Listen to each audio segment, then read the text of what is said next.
ya leo kama mwaka ujao Wakenya watapiga foleni kupiga kura katika uchaguzi mkuu wa Agosti tarehe 10 mwaka 2027, uchaguzi ambao Wakenya wataamua iwapo watamuingiza tena Rais William Ruto katika awamu ya pili madarakani au kumfanya Rais William Ruto kuwa wa kwanza kuhudumu muhula mmoja.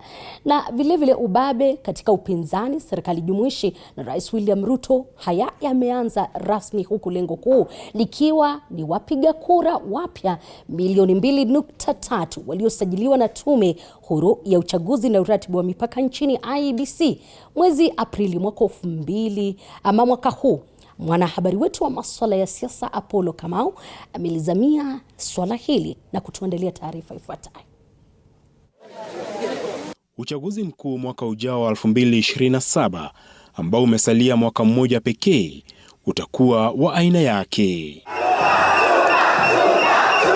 Utakuwa uchaguzi wa kwanza kupima iwapo maandamano ya Gen Z ya mwaka 2024 yaliyopelekea kuundwa kwa serikali jumuishi yatageuka kuwa kura halisi, huku yakiashiria mabadiliko kutoka kwa uaminifu wa kikabila uliokuwa ukitawala siasa za Kenya. Pia utakuwa uchaguzi wa kwanza bila kuwa na kiongozi wa chama cha ODM, marehemu Raila Odinga, ambaye kutokuwepo kwake kumeacha mwanya wa uongozi na fursa kwa upinzani pamoja na Rais William Ruto kunufaika na ngome yake ya kisiasa. Ati wanatutisha, wanasema iko numbers. Vijana wa hapa, even you register as voters. Mujiandikishe, chukua ID, enda kujiandikisha mara moja. Tunataka idadi kubwa. Tunataka ile nimesema petition free. We don't want a petition. Petition inaleta uhasama. Uibukaji wa kundi la Linda Mwananchi umevuruga hisabati za kisiasa za mwaka 2027 kwa Rais Ruto na upinzani, si tu katika ngome za kawaida za Odinga bali kote nchini. Wanasema hapa ni ngome ya Ruto. Ni uongo. Nikisema harambee, sema one time.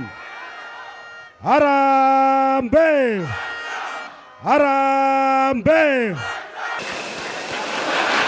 Chaguo la Rais Ruto la mgombea mwenza pia litakuwa muhimu kuamua kuwa atafaidika au la kutokana na mvutano mkali wa nafasi hiyo ndani ya ODM na onyo kutoka kwa washirika wa naibu rais Kithure Kindiki kutoka eneo la Mlima Kenya. Particularly number 2, don't you think I deserve to be number 2?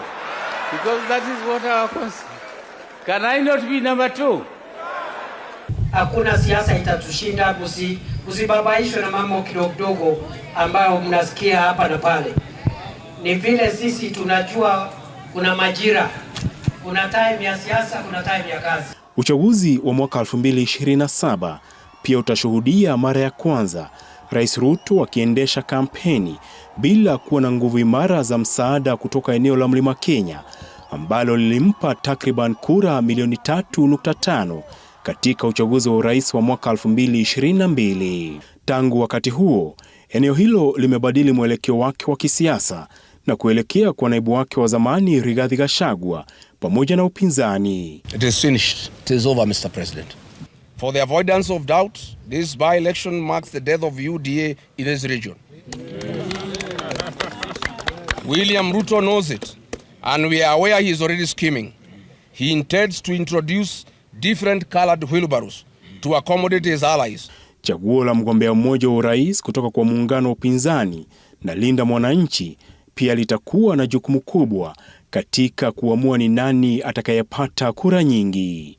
Rais Ruto aliyeibuka mshindi katika uchaguzi wa mwaka 2022 kwa tofauti ndogo ya takriban kura 200,000 baada ya kupata kura milioni 7.1 dhidi ya kura milioni 6.9 za Odinga, amezidisha kampeni zake katika ngome za Odinga za Luo, Nyanza, Nairobi, Pwani na Kaskazini Mashariki.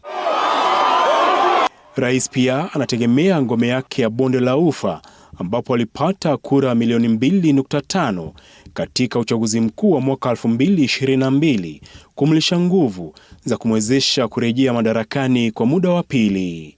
Rais pia amezidisha kampeni katika kaskazini mashariki ambapo serikali inaongoza zoezi kubwa la uandikishaji wa wapiga kura. You might not like us. Wewe ukitaka chukia sisi, lakini sisi tuko na William Ruto. Eneo la Mlima Kenya, magharibi ya Kenya, Luo Nyanza, Nairobi, miji mingine ya kibiashara pamoja na jamii zilizotengwa bado ni maeneo muhimu yenye nguvu ya kuamua matokeo ya uchaguzi. Katika awamu ya kwanza ya zoezi la kuongeza idadi ya wapiga kura linaloendelea kufanywa na IEBC lililokamilika mwezi Aprili mwaka huu, tume iliandikisha wapiga kura wapya milioni 2.3. Idadi kubwa ya wapiga kura hao wapya ilipatikana katika kaunti za Nairobi, Kiambu, Nakuru, Kakamega, Machakos, Bungoma, Meru, Kilifi, Kisii na Uasin Gishu. Tukasema uchunguzi wa maoni ya Infotrack uliofanyika mwezi Aprili ulionyesha kuwa iwapo uchaguzi ungefanyika kwa sasa, hakuna mmoja kati ya wagombea wakuu wa urais angefikia kiwango cha 50% kuongezwa kura moja. Maana yake nchi ingeenda kwenye raundi ya pili kuamua mshindi. Rais Ruto alipata 32%, akifuatiwa na kiongozi wa chama cha Wiper Kalonzo Musyoka aliyepata 13%. Seneta wa Nairobi Edwin Sifuna na mgombea wa Jubilee Fred Matiang'i walifungana nafasi ya 3 kwa 12%, huku Gachagua akipata 4%. Rais William Ruto pamoja na makundi ya upinzani wanategemea miungano ya kisiasa kushinda mtihani wa idadi ya kura, huku moja wa kila kundi ukiwa karibu kupimwa katika uchaguzi huo. Apul Kamau, TV47.